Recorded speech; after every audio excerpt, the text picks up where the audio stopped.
Hello friends, हमारा आज का टॉपिक है टाइप ऑफ ग्रिड।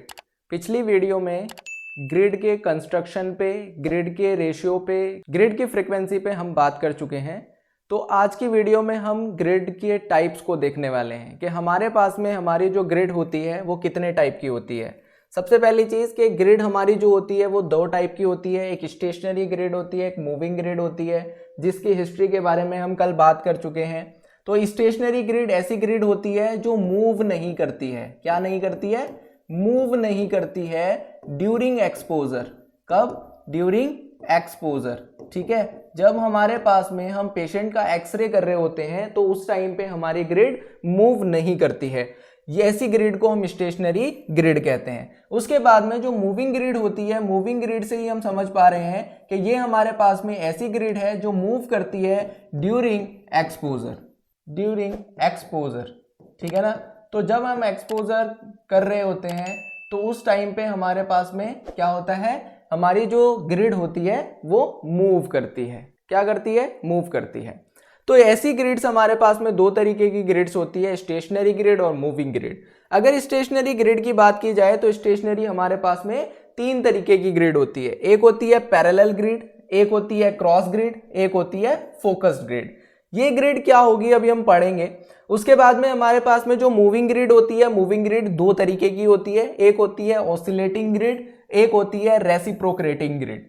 ठीक है, तो ये हमारे पास में मूविंग ग्रिड दो तरीके की होती है, स्टेशनरी ग्रिड हमारे पास में तीन तरीके की होती है। तो इस वीडियो के अंदर पे हमारी जो स्टेशनरी ग्रिड है, स्टेशनरी ग्रिड को हम पढ़ेंगे। नेक्स्ट वीडियो के अंदर पे हम मूविंग ग्रिड को पढ़ेंगे। ठीक है, तो स्टेशनरी ग्रिड को हम देख लेते हैं कि हमारे पास में स्टेशनरी ग्रिड क्या होती है। तो सबसे पहले हम बात करते हैं हमारी पैरेलल ग्रिड की। किसकी बात करते हैं? पैरेलल ग्रिड की। तो जैसे आपको देखने को मिल रहा है, यहां पे लिखा है lead strip separated interspacer are positioned parallel to each other in the long axis of the table. सबसे पहली समझने वाली बात यह है कि हमारे पास में हमारी जो लेड की स्ट्रिप्स है, क्या है? लेड की जो स्ट्रिप्स है या टेंटेलम की जो हमारी स्ट्रिप्स है, ये हमारे पास में कैसी होती है? एक दूसरे के पैरेलली लगी होती है। कैसी लगी होती है? पैरेलली लगी होती है। जब ये एक दूसरे के पैरेलली लगी होगी, उसके बाद में इस ग्रिड को, ये मान लीजिए कि हमारे पास में एक टेबल है जिसको हम पेशेंट बकी भी कहते हैं। ये हमारे पास में एक टेबल है, इस टेबल के लॉन्ग एक्सिस में लगी होगी। हम या इसको कह सकते हैं ये लॉन्गिट्यूडिनल होगी। कैसी होगी? लॉन्गिट्यूडिनल होगी। ठीक है, ये लॉन्गिट्यूडिनल होगी। तो ये हमारे पास में कुछ इस तरीके से हमारी पैरेलल ग्रिड को क्या किया जाता है?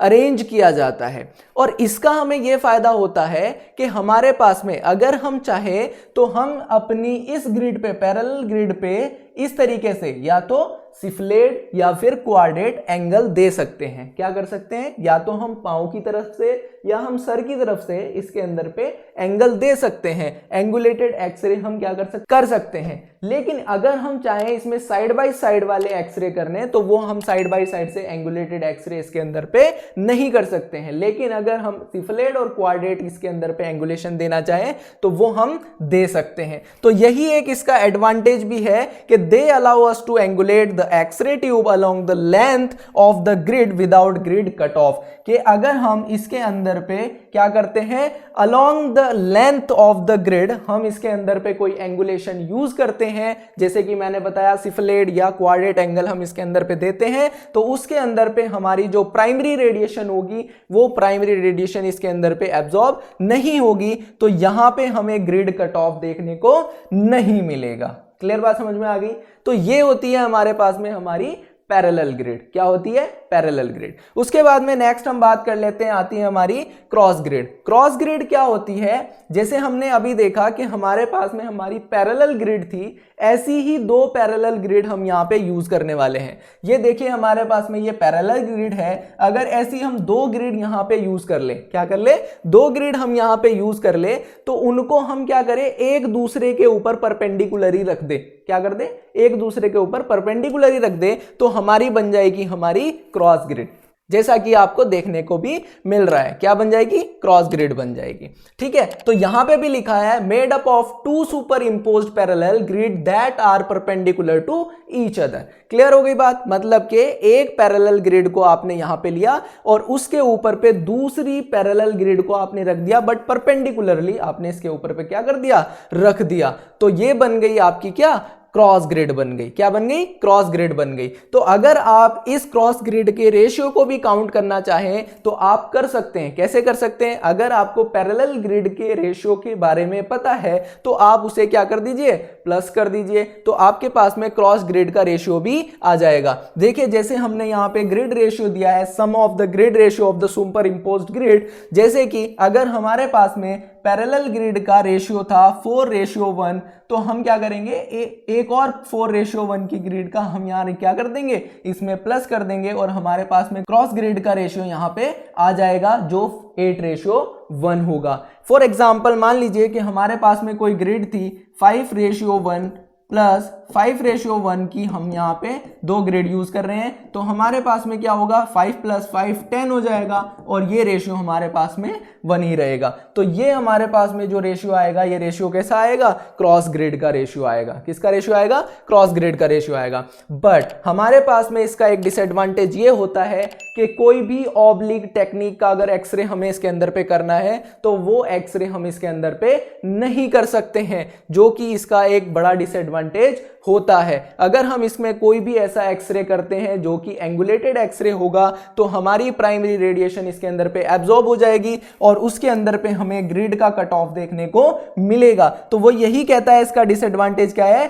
Can not be used with oblique technique required angulation of the X-ray tube as the result is loss of the primary radiation by grid cut off. ठीक है, तो ये हमारे पास में क्रॉस ग्रिड होती है। उसके बाद में हम देखते हैं हमारे पास में फोकस ग्रिड को। अगर फोकस ग्रिड की बात की जाए तो फोकस ग्रिड हमारे पास में ऐसी ग्रिड होती है जो हमारी लेड की स्ट्रिप्स होती है वो स्लाइटली एंगुलेटेड की जाती है। कैसी की जाती है? एंगुलेटेड की जाती है। ठीक है ना। उसके अंदर पे हमारे पास में क्या होता है कि हमारी जो भी बीम होती है वो इजीली इसके अंदर से क्या हो जाएगी? पास हो जाएगी। क्या हो जाएगी? पास हो जाएगी। ऐसी ग्रिड जिसके अंदर पे हमारी जो स्ट्रिप्स होती है वो स्लाइटली एंगुलेटेड होती है। कैसी होती है? स्लाइटली एंगुलेटेड होती है। ऐसी ग्रिड को हम क्या कहते हैं? फोकस्ड ग्रिड कहते हैं। क्या कहते हैं? फोकस्ड ग्रिड कहते हैं। और इससे हमारी मैक्सिमम नंबर ऑफ जो प्राइमरी रेडिएशन होती है वो इजीली पार हो जाती है, पास हो जाती है। तो ऐसी ग्रिड को क्या कहा जाता है? फोकसिंग ग्रिड कहा जाता है। और ये जो फोकस ग्रिड होती है ये हमारे पास में दो तरीके की होती है। एक लीनियर फोकस्ड ग्रिड होती है, एक क्रॉस फोकस ग्रिड होती है। कैसी होती है? लीनियर फोकस ग्रिड और एक क्रॉस फोकस ग्रिड। यहां पे आप जो देख रहे हैं ये जो ग्रिड हमारे पास में है ये लीनियर फोकस ग्रिड है और ये नीचे पे हमारे पास में क्रॉस फोकस ग्रिड है। ठीक है, ये भी हमने ऐसे ही बनाई जैसे हमने अभी क्रॉस ग्रिड बनाई थी, वैसे ही हमारे पास में क्रॉस फोकस ग्रिड बनती है। मतलब कि दो फोकस लीनियर फोकस ग्रिड को मिला के एक क्रॉस ग्रिड यहां पे बनती है। ठीक है, उसके बाद में हम बात करते हैं कि हमारी जो लीनियर हमारी क्या होती है? फोकस ग्रिड होती है। इसके अंदर पे जब कोई एक्सपोज होता है तो मान लीजिए इसके यहाँ पे हमारे पास में दो एक्सपोजर सेंटर बन रहे हैं इस तरीके से कि हमारे पास में यहाँ पे सब जगह पे इस तरीके से सारी उस पे क्या आई है? रेडिएशन आई है। यहाँ से इन्होंने इस तरीके से इस वाले पूरे एरिया पे यहाँ पे क्या आ रहा है? रेडिएशन आ रही है। और इन दो पॉइंट को मिलाने के लिए अगर हम बीच पे यहाँ पे एक लाइन खींचते हैं इस तरीके से, तो ये जो हमारी लाइन होती है ये कन्वर्जेंट लाइन कहलाती है। क्या कहलाती? कन्वर्जेंट लाइन कहलाती है।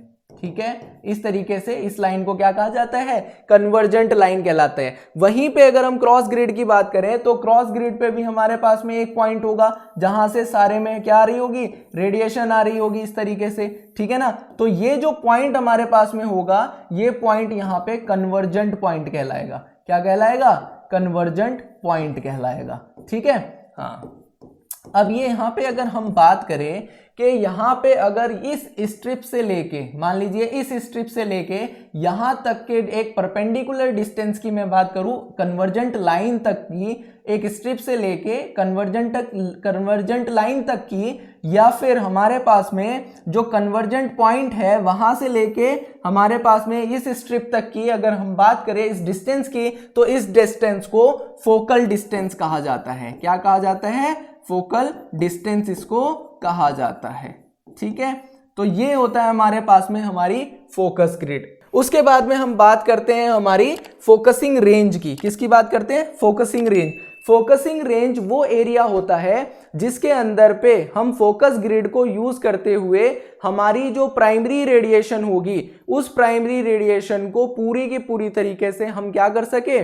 सेव कर सके, उसके अंदर पे कोई भी कट ऑफ ना हो। लेकिन ये हमारे पास में क्या होता है? सिलेक्टेड एरिया होता है। कैसा होता है? सिलेक्टेड एरिया होता है। ये सिलेक्ट किया जाता है रेशियो से। किससे किया जाता है? ग्रिड रेशियो से। जैसे कि अगर हम यहाँ पे हाई ग्रिड रेशियो रखते हैं, क्या रखते हैं? हाई ग्रिड रेशियो रखते हैं, तो जो हमारा फोकसिंग रेंज होगी वो नैरो हो जाएगी। कैसी हो जाएगी? छोटी हो जाएगी।